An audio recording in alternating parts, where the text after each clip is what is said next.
feel nauseous, believe me. Never had a lot of shit come easy. Had to work hard, struggle just to be me. Had to rise up just so they could see me.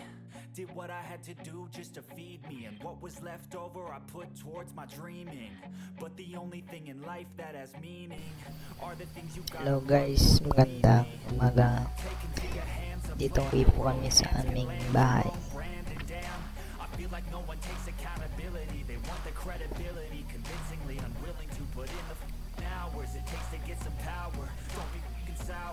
Pag umuwi ako dito, namimiss ko ng mga daan na ito kasi nagre-remind ito sa akin nung ako'y nag-aaral.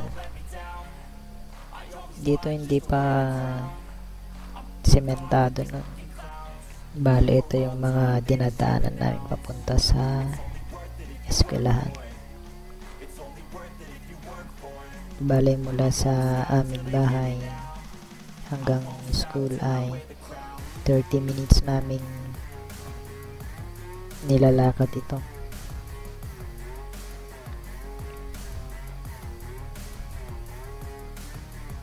Ang bahay dito na malalaki noon wala pa eh. Mga gubat yan.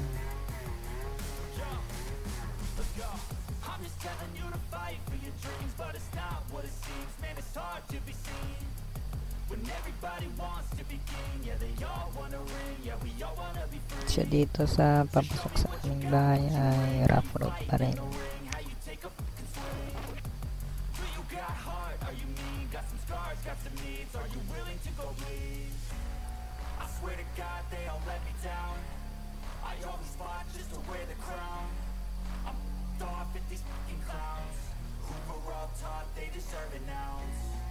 Maganda na nga yung daan dito kasi tinambakan na nila eh. So dito malapit na tayo sa aming bahay.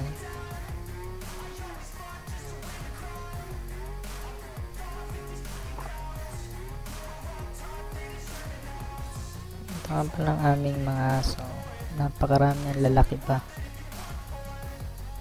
Bali 7 sila. Ay 6 pala.